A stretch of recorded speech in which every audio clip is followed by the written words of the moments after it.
Bat Force Radio. This is Frank Miller. Hey, this is Scott Snyder. This is Paul Dini. And you're listening to Bat Force Radio. You're listening to Bat Force Radio. Listening to Bat Force Radio. This is Kevin Conroy, the voice of Batman, and you're listening to Bat Force Radio, so stay tuned.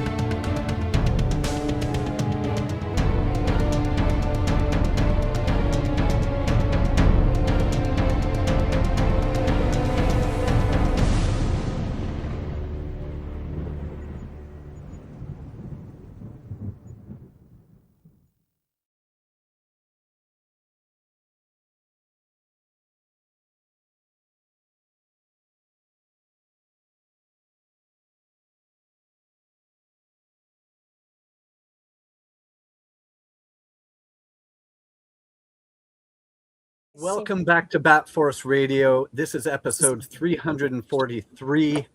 Today at the table, we have Grandpa Batman in Texas. Howdy. We've got the Bat Force Times in New York. Hello, hello.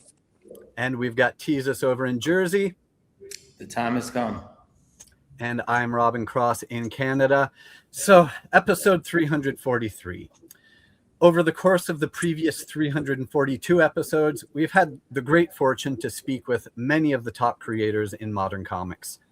But it is not every day that one has the opportunity to speak with a creator who has fundamentally altered the fabric of comics as an artistic medium, as an industry, and so heavily affected the perception of how impactful comics can be when adapted to the mediums of film, television, and animation. Today's guest has done just that and done it all while revolutionizing established characters and universes, as well as injecting original characters and mythos into the world with a legendary ability to reflect, to relate, or to satirize the world around him within his art in works like The Dark Knight Returns, Daredevil, Sin City, 300, Batman Year One, and far too many others for me to take up any more of his time in listing. This month, July 2026, he once more offers something new with Push the Wall. All at once, a memoir for fans, a masterclass for creators, and the story of an artist's journey through his own words. And that makes this a book for everyone. Listeners, viewers, Mom, this is Frank Miller. Thank you so much, Frank. Well, thank you, sir. Thank you for a wonderful introduction. I really appreciate it. Well, I'm going to go out on a high. I'll see you guys later. Robin's retired. Done. So good. How are you doing, Frank? Very well, very well. Thank you very much. We are so honored and excited to have you join us. Man, I mean, this has been a long time coming, but, you know, thank you. Well, it's really good to be here. It's really good to be here. I said it off the air before we started, but I'll say it here just for on the record. We've been doing this 10 years. We've spoken now with just over 100 different comic creators over those years. And the goal for all of us was always Frank Miller. The amount that you've influenced not only the direction that we've taken in our lives throughout our comic fandom. You know, some of us work in comics or within the industry, around the industry. And so much of what we do is either directly or indirectly influenced by you. Thank you so much for making this come true for us. Well, thanks an awful lot. It's great to be here. Thank you. Well, we got a lot of important business to talk about. And mainly, we're here to talk about and discuss, promote your new book, Push the Wall. Can you tell us a little bit more about, what inspired you, what prompted you to tell your story in this genre, in this form? It really comes, it comes from many sources, but the best thing I can think of, or the biggest reason I can think of, is that, as you probably know, I had a long, an important relationship with Neil Adams, who was my chief mentor in my career, who really had everything to do with helping me get started. and guiding me as a professional. And I remember, and he was amazingly generous with his energy, with his time, with his attention. And so one day I happened to be seeing him in action with some younger artists and so on. And I said to him, I said, Neil, you know, you've done so much to me. You've done so much for me. What can I possibly do to thank you? And he said, do the same thing for the next guy. Hmm. And this book really is a concentrated effort to pass along, to advise, and to encourage people in the future. Now, you mentioned in the book that Neil could be hard on you, but how generous he was also. In what way was he hard on you? Was that just from like a discipline about the work? Oh, he was, when I say he was hard, Neil had a dedication to the truth and to craft. And he didn't have any patience with bad drawing or lazy work or lazy thinking. And so I've taken those as lessons to me, not just in my own work, but when I'm advising newer artists who are coming along. It's being the teacher is not a time to be a nice guy. It's a time to do your best to give people the tools they need to become better at what they're doing. I love that part in your book where you said that you called him up and his doctor said, Dad, we got another one. Yeah. That's what it was like. It was because and it's funny because that it was his daughter, and that in a way he was dad to the world. Yeah. He was very much a family man, and he was very and he was like a kind of stern daddy that we all had. Hmm. I think it'd be safe to say he was kind of dad to a lot of the comic artists too, with the way he Absolutely helped them all, understand their worth and, get jobs, but also, make a living out of their original artwork. Because if I'm correct, during the 70s, maybe even the 80s, once a penciler turned in their art, it got inked and then printed, and then they just threw it away. Is that correct? Well, that's kind of what they said, but there was always a market for it. Yeah. So yeah, a certain amount of it was just left by the elevator door, so employees could put it under their arms and take it home. Oh, And a lot of it showed up at comic book conventions, but it was not thrown away. It's been sold and resold over the years. right. One of my great regrets is I had spoken with Neil, and we agreed like he was going to come on the show here with us. Yeah. And he was actually going to do it from his hotel room when he was on the road. And then Marilyn called me, his wife, and said, hey, look, we just realized we're actually going to be on a plane back home at that time, so we needed to reschedule. And unfortunately, then Neil got sick, and then before we knew it, we didn't have him anymore. Yeah. Such a nice and accommodating man.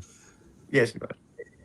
I met him at a convention twice, actually. First time, it's kind of a funny little story, and please allow me to be just a fanboy for just 5 seconds. Because I had met Norm Brayfogle the year before, and had shown him just some of my drawings that I'd done, and some of these drawings I did when I was like 16 years old, right? And Norm was like, wow, these are good. And so the next year I was at a convention, and I knew that Neil would be there. So I brought him, just some of my simple drawings. I think I got the original treatment that you did when the first time you met him. Yeah. But I showed him this drawing, and please excuse me, but this is one that I showed him. And I drew this when I was 16 years old. No kidding. No kidding. And he just looked at me like, "You got to be kidding me." Uh-huh.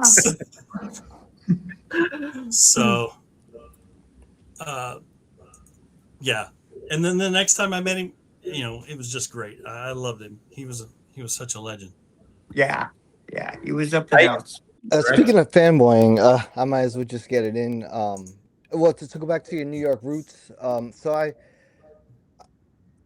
growing up in New York early in my life, it was pretty messy, broken household. My uncle came in, and he spent a lot of time with me. And one day, I remember we went, and we were gonna go see Terminator 2. But before we saw Terminator 2, he took me to the comic book store, and we were looking on the shelf, and right away I saw the complete Frank Miller Batman as he, as a very young boy. He got it for me, and it's been history ever since then. And I never thought that I would actually have this opportunity to sit here and thank you for working hard and believing, taking just like what your mother and father told you about, how would you learning how to work hard and believing, because I'm sure people give you praise all the time, which you really do deserve, but you do change lives. You do open up people's imaginations, and I just want to thank you so much, because I always go back to that day and think about when I got that leather bound, and I'm like, it really shaped my way of thinking in terms of imagination and storytelling, because I'm an oil painter as well in New York, and um but I'm fourth generation native New Yorker, and I love your American dream story with New York, coming here, breaking in. You came here, and I consider you old New York as well, which is real New York, but before all the major changes, especially post 9/11. And what I would like to ask is, in your direct experiences with old New York, 70s, 80s, 90s, do you feel that was partly instrumental to your cutting edge, gritty visual storytelling? Do you keep New York in that city a lot in mind when you write, or is it just like more subconscious? Well, I think I was a country boy growing up in the paradise of Vermont. Mm, But my fantasies were always very urban, and I mm. was setting stories in New York before I really ever set foot in the place. Oh wow. And Wow. so and looking at old movies set in 1940s New York and that sort of thing. Mm, And so I kind of hit the ground running and also growing up on Steve Ditko Spider-Man comics, Right. yeah. which are a beautiful portrait of old New York. Mm, So I hit the ground running when I moved here. Also, I didn't have any money, so I really did get to see the underbelly of New York. mm, I mean, I was living extremely cheap, and and and uh, and so I got to see how the other half lived because I was the other half. I loved reading about how you would, basically just go out at night with your sketchbook and Ye- observe New York and just draw what you saw. Sure. I mean, Back it must have then, been back like then an is artist's playground. back then you actually could slip into old buildings and scramble up to the rooftops and draw old water tanks and mm. cityscapes. Now you'd end up being electrocuted or shot on the way. It's but it was very much it was things were much looser then, mainly because the city was on the skids. The city was broke, Mm, and yeah. a new generation had come in during a long and grave economic recession, Yeah. and so it was a very young, very vigorous city, just full of people who were like basically students with no money and artists with no money and so on. Did you fear that you had a certain amount of time that you would live in New York, or did you always feel that you'd make it for the long run There's- here? Oh, I really strangely had no doubts, Okay. no matter how bad things would get from time to time. I just would not entertain any sort of doubt that this would work out, even when people were saying that there wouldn't be any comics, which I heard a lot when I first started out. Sure. You know, I like, kid, don't you know we're gonna be out of business in a year? That kind of thing. God. That's always the outlook. You know, you can Well, hear no, people but say that. also this was before the direct market saved the industry. Now that you're all used to it, you don't realize what a revolution it was. The comic shops changed the whole way comics were distributed and made them much more profitable and gave the fans a much clearer voice.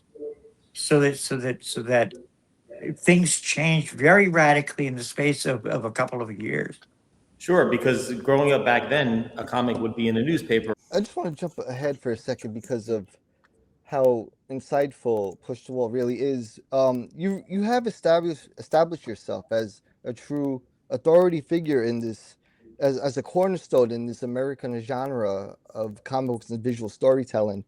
Um, Now, so much has changed in the past, you know, 10, 20 years, and now creators are looking and trying to understand what's going on with AI and artificial intelligence. Where do Yeah. you see that? Um, what do you see happening with that in terms of storytellers?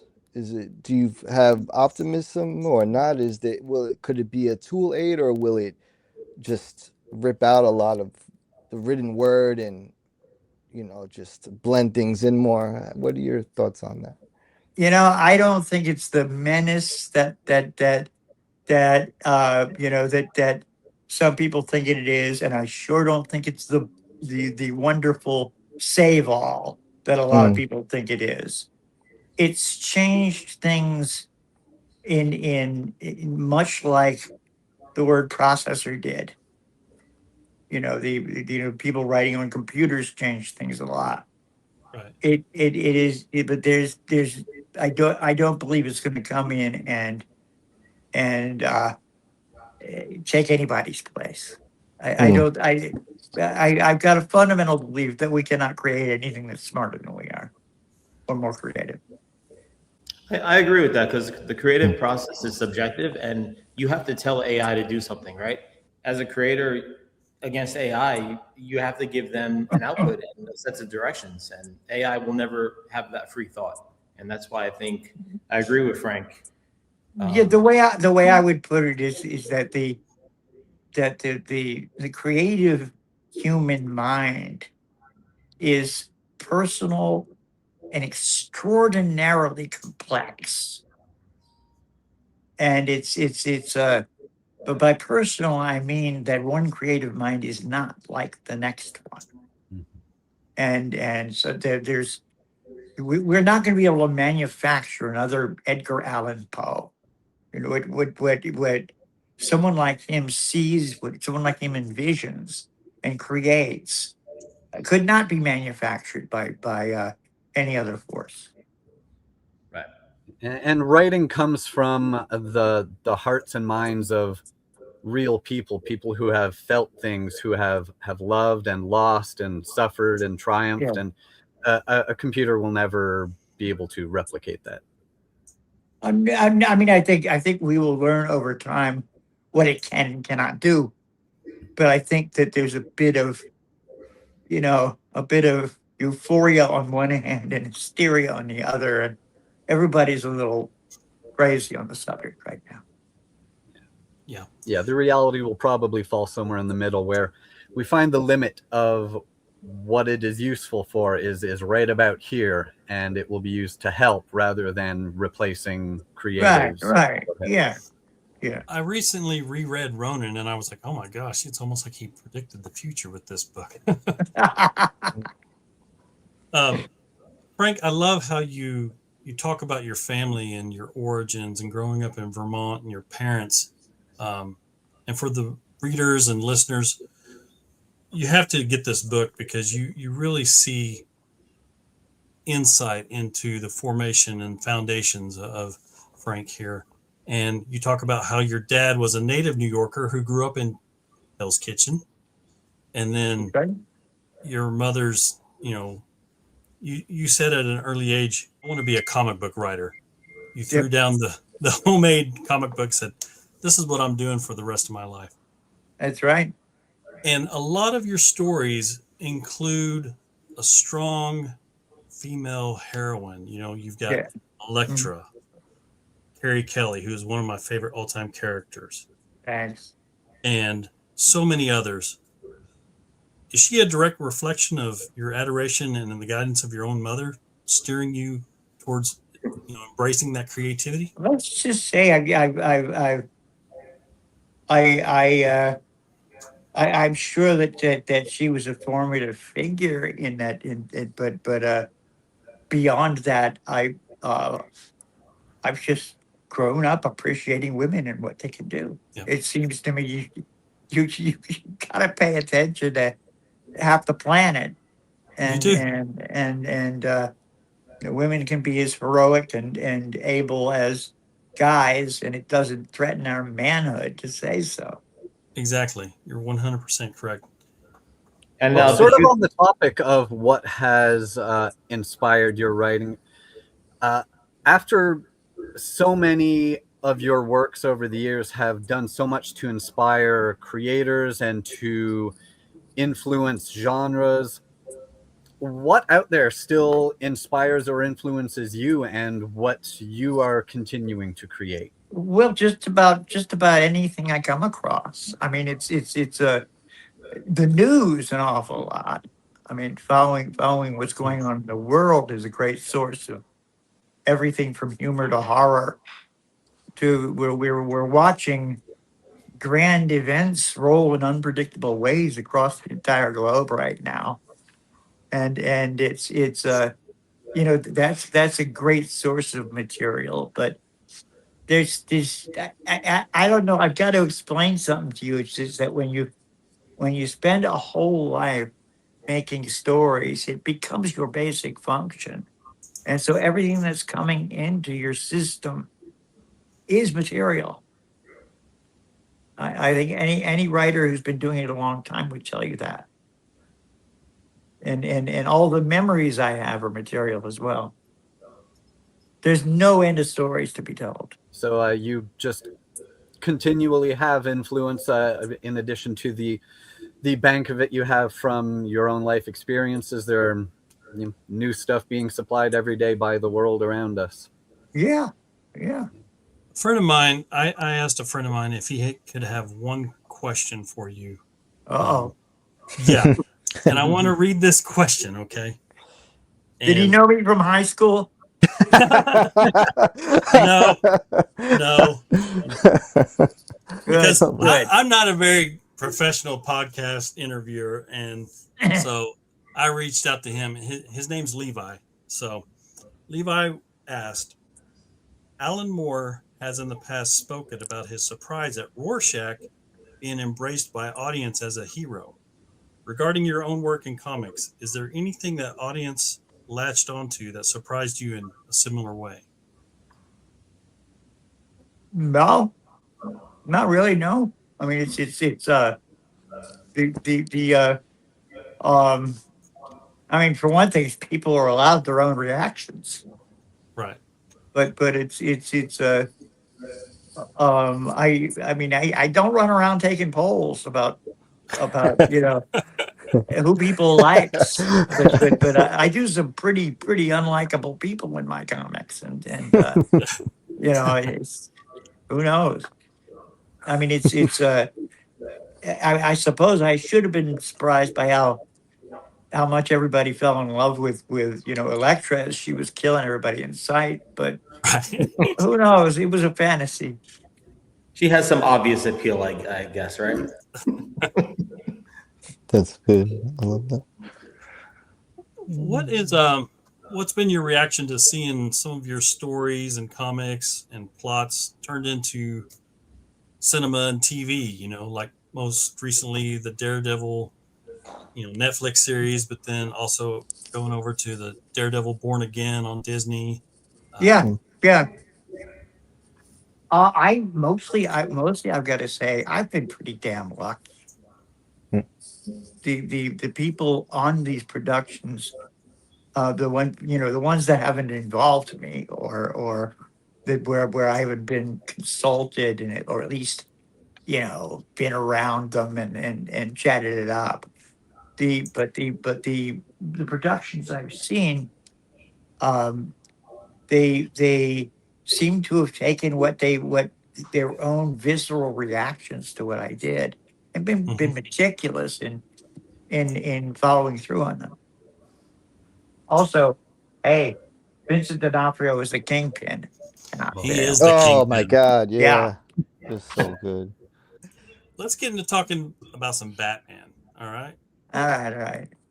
It's impossible to have known in 1986 the impact that your Dark Knight Returns story would have on, your life, but also the comic industry. Hmm. Do you remember some of the initial response and reaction to that story in 1986? And did you have any discussions with Neil Adams about, Yeah. Two all of questions. that? Those are two questions. I'm going to take them as two. Okay. Okay, two questions. Two questions. Yeah. Um, the first, as far as Neil Adams goes, we didn't discuss it much. It was just we'd have friendly conversations and so on. But it was like, he was always like, "Hey, you're doing your thing. It's cool," Hmm. I would always say, "I'm not trying to compete with you, man." It was just, Right. um, but as far as the reactions I got from everybody else when it first came out, there was an initial reaction of people, retailers, in fact, thinking that some thought this was this was no, it wasn't retailers. It was more some fans and some critics saying that this was a betrayal of a sacred trust Right. from the past, and this newer, rougher Batman was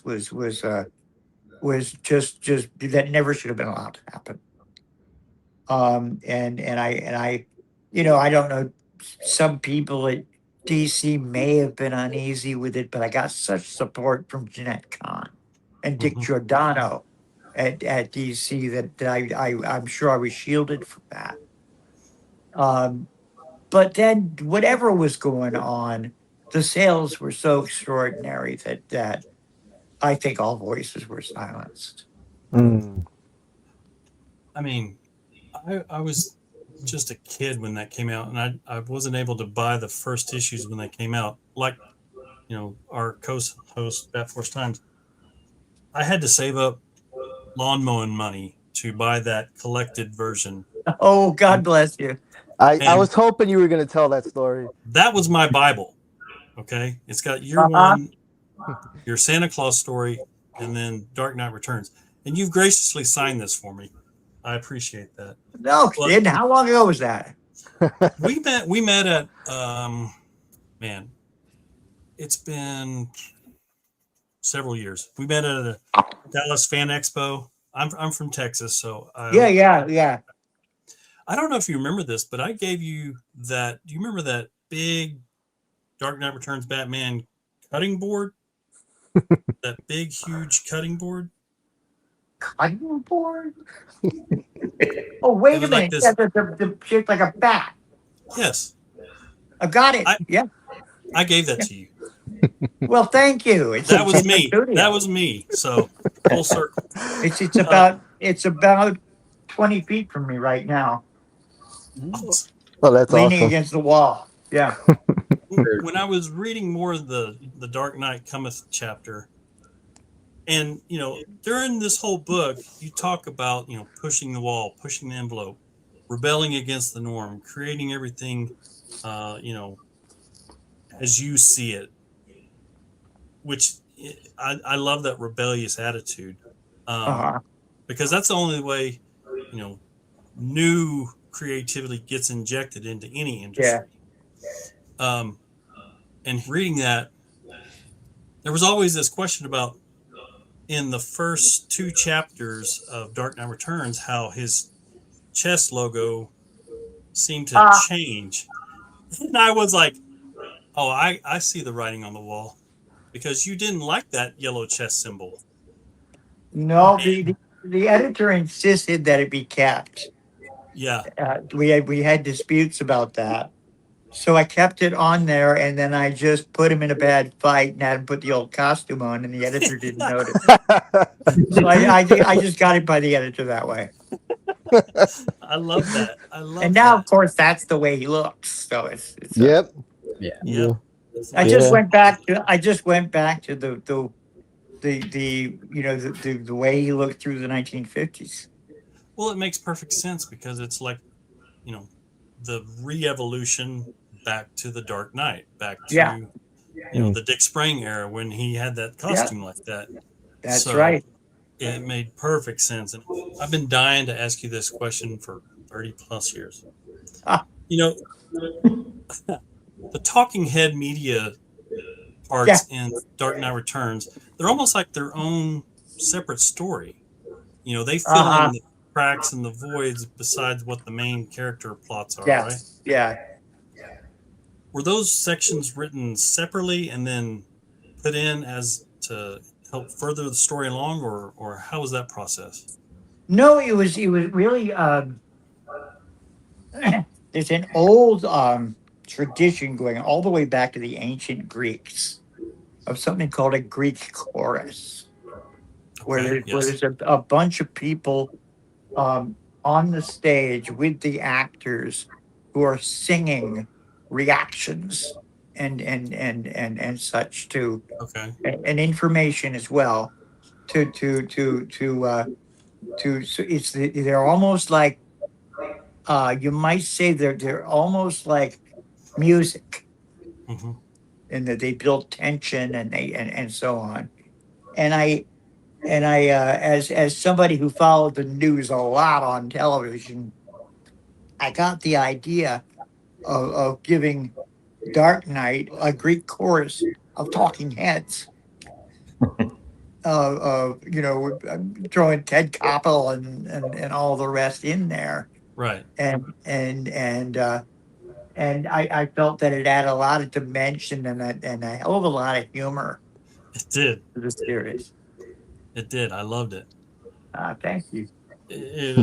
I think, that's another thing that influenced many other writers later on, because you also saw it in Batman the Cult and other stories like that. You are a giant whose shoulders many sit on. I love the little sprinkles and the Easter eggs in Dark Knight Returns, including like Oliver Queen, who lost an arm to Superman. He implies. Yeah. Maybe this is a wish list. Who's the guy who's angrier at Superman than Batman was? Maybe I'm throwing this out to the universe, but I would love to see a story of how that event took place and the reason why. I'm just throwing that out to the universe. That's a simple wish list. It's like, believe me, I'm sure there's somebody ready to fill that gap. Okay.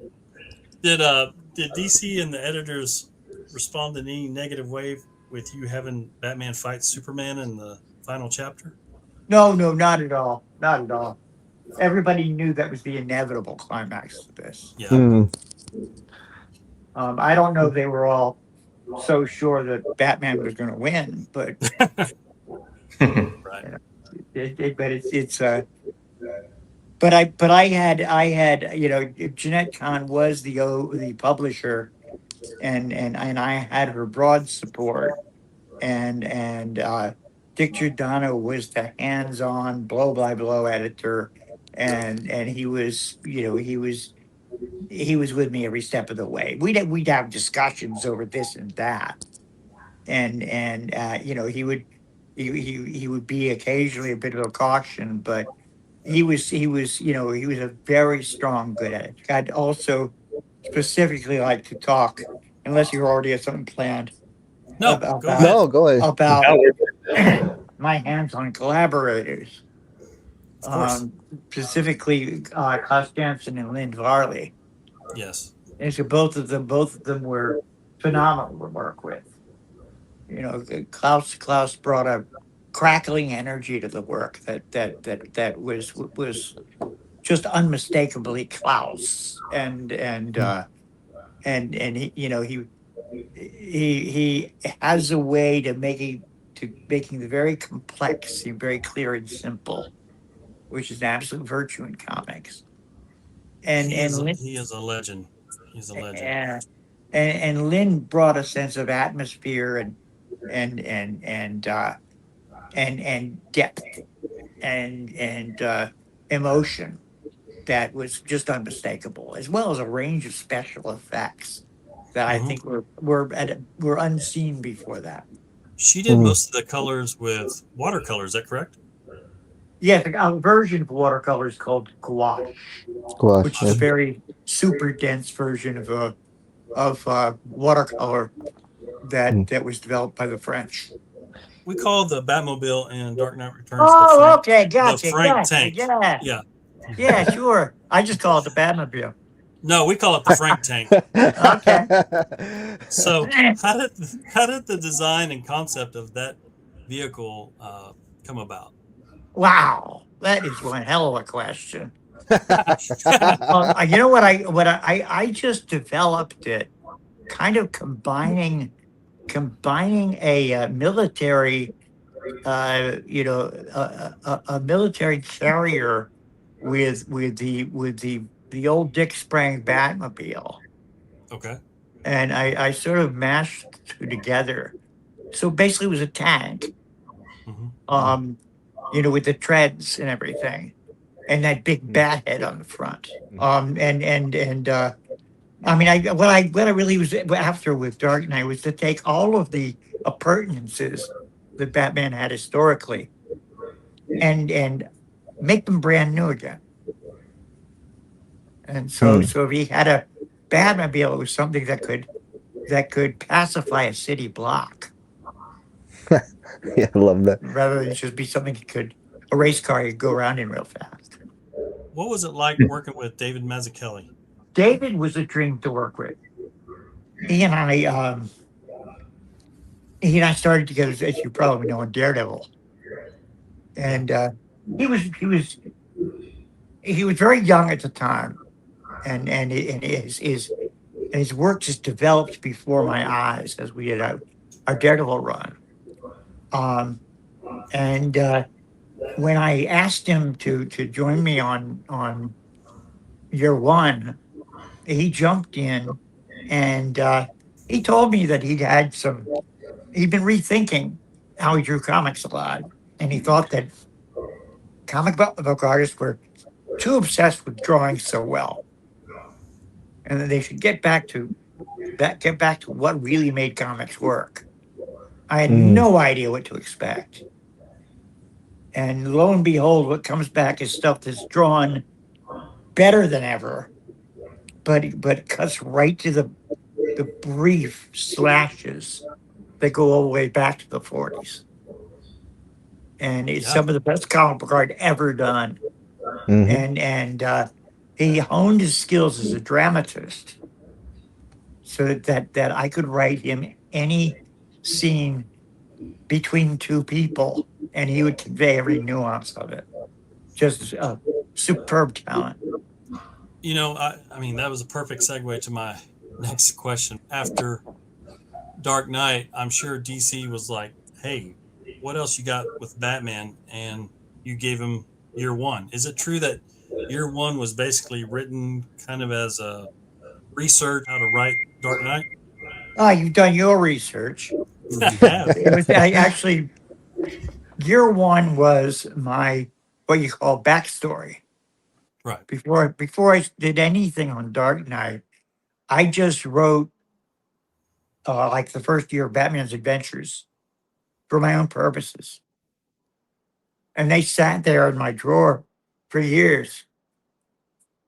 And when the possibility of working with David came up, I pulled them out and realized that I had a terrific amount of material I needed Right. for Batman Year One. Obviously, it needed an awful lot added and so on. There was no Commissioner Loeb or or all of that in it. There was no love affair with with Captain Gordon, Mhm. but the gist of it was there. What are your thoughts of the Teenage Mutant Ninja Turtles and how you influenced their creation? I first became aware of the turtles because those guys started sending me copies of what they were doing back when it was a little self-published. Right. And I thought it was delightful. I had no idea it was going to become a media event. Right. But it's like it sort of started out as kind of like they were they were obviously really excited by Daredevil stuff and by Ronan. Right. And they'd come up with this brilliant notion of turning them everything into turtles and they created something that was completely theirs. So Right. my reaction has been delight, and I can only applaud them for their success and for how far they've taken it. Perfect. You still have David Mazzucchelli's number? Call him up, say, hey, you want to collaborate on something? I think he's very much his own man now, from what I can tell. Mm, I don't think he yeah. needs me anymore. My friend Deluxe Edition says, I don't care what anyone says, RoboCop 2 is an absolute masterpiece. Oh, well, thank you. And I agree with that as well. We need more Kane Well, in our thank lives. Well, okay, yeah, that's a good question because what was that like being on scene and getting your own involvement with the movie? It was gassed. It was so much fun. It was exhausting. It was thrilling. There's nothing like being on a movie set. It's like having arguments with Peter Weller where we were both roaring at each other until his armor starts shaking so bad it's starting to fall off him. It was just there were so many moments that I'll never forget from it. And you got to use your real name. Oh, that was ad-libbing. It wasn't in the script. Oh, okay. Yeah, that was Tom. He was always ad-libbing. That's funny. Going back to your book, you've got a book tour for about the next week or so, starting next week. Yes. Starting in New York on the 13th. There'll be 2 members of this podcast at that event. Oh, good. Yeah. You'll be in Austin, Texas on the 15th. Mm-hmm. You'll be in Los Angeles on the 18th, and then London on the 30th. Uh-huh. All right. So everyone has no excuse for not getting out and buying this book, and also seeing Frank talk about this book and give more of the inside stories, because this book is filled with insight into his process, his early years, his instructions and guidance. When I was reading this, I found it very inspirational, and I felt like you were talking directly to me the whole time. Oh, well, thank you. Your response really makes it feel worth doing. Now, everybody's got to go out and buy it. Yeah, Frank will be also at the end of August at the Toronto Fan Expo. I look forward to seeing him there. And Oh, great. I look forward to it, man. Canadian people to not go see him and hear about the book as well. Always have a good time in Toronto. We have a little tradition on the Bat Force Radio podcast that we call the lightning round. And these are just quick, questions. And the first question was, if you could have dinner with anyone dead or alive, who would that be?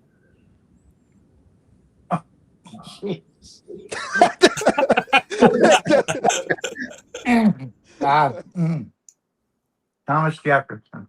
Oh, nice. Thomas Jefferson. Okay. Now, do you fold your pizza? Never. Never folds the pizza. Respect. Never. All right. What's your favorite snack to chew on while you're at your drawing board? I don't snack at my drawing board. Oh, okay. What is the best piece of advice you've ever received, and who gave it to you? Gets me back to Neil Adams. He once said to me, an artist is somebody who knows how things work. Wow. It's not good enough to know what someone looks like. You got to know what makes it work. That's good. That's great. And then you'll be able to talk. Yeah. You mentioned that in the book because you said that artists are problem solvers. That's right. You know, that's very true. As you know, as an artist, you have a unique perspective because you're the writer and the artist on most of your work. But yeah. You know, back in your early days when you were just the artist penciler for Daredevil, yeah, you were given a script, and I'm sure you had to figure out some ways. How do I? No, I was given a brief plot. Brief plot. Okay. Yeah, and that was the way it was done at Marvel Comics, and I would break it all down into scenes and scribble notes about what people would be saying and so on the pages. And solving the problems, like what you mentioned in your book. Well, one of the things that Jack Kirby and Stan Lee really broke through in developing what comics could do was that was how Jack and Stan worked. Jack would, they'd have a conversation, and then Jack would go off and draw. You know, he'd fill 24 pages, right, with stuff, and often there are complete surprises. For Stan, the best example I have of that is that when they were doing the Galactus trilogy, Jack at one point was drawing a Galactus city, and he went, this guy's got to have some way of finding these planets. And right. So he just drew the Silver Surfer in. That's amazing. That's amazing. That was Jack. He was beyond belief. Brilliant, absolutely brilliant. To go back to Push the Wall, what made you want to give us so much of your story, and why is what made this the right time to do that? Yeah, it gets me back to what I was saying about Neil Adams, which said when I asked Neil, what I could do to thank him for what he did for me, he said, do it for the next guy. And this book really is my effort to pass something along and make the trek perhaps a bit more clear and unencumbered than it was for me. Yeah.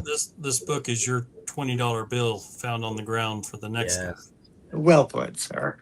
That's the next person can pick up that $20 bill and go get a bacon cheeseburger.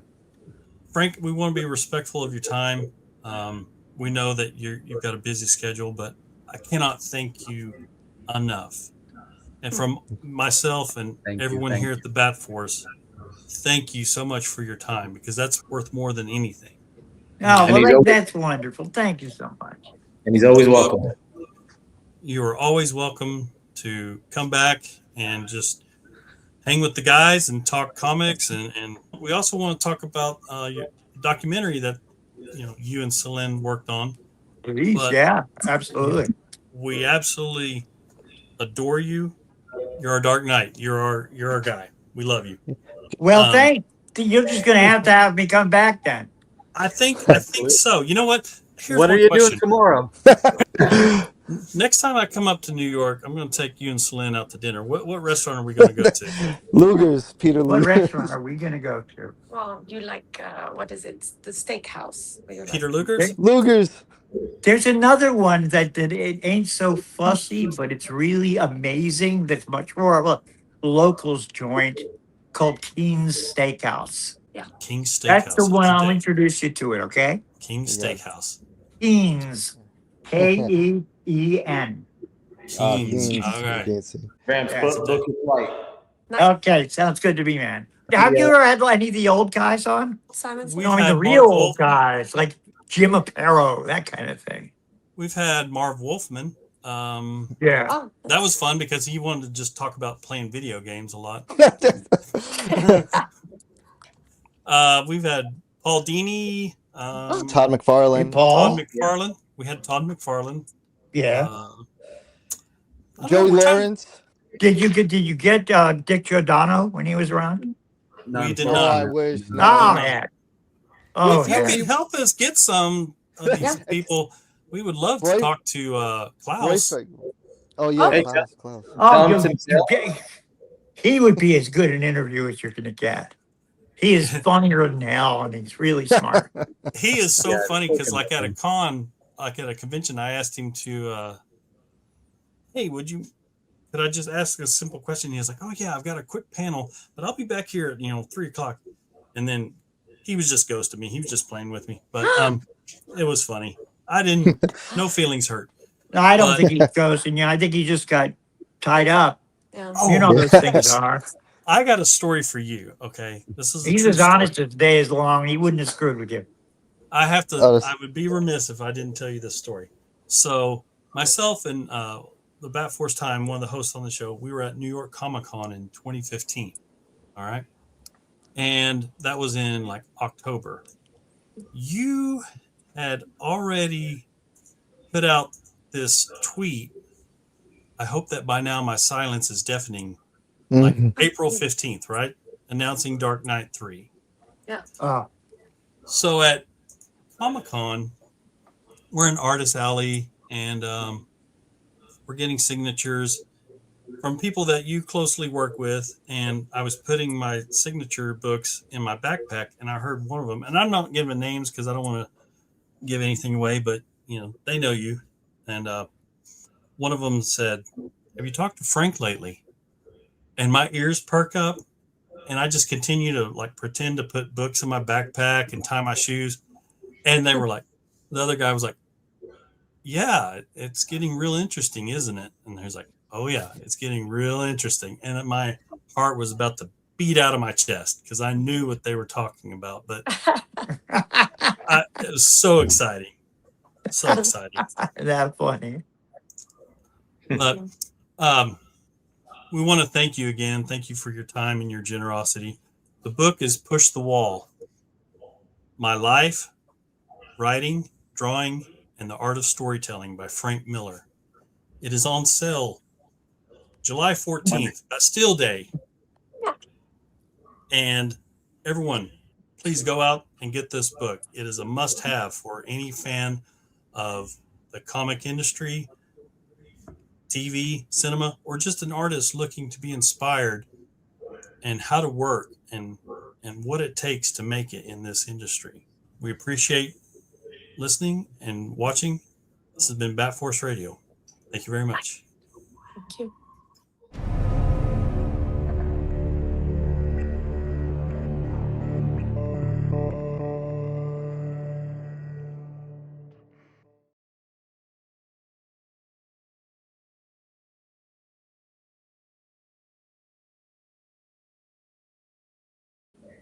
This is Frank Miller, and you're listening to Bat Force Radio.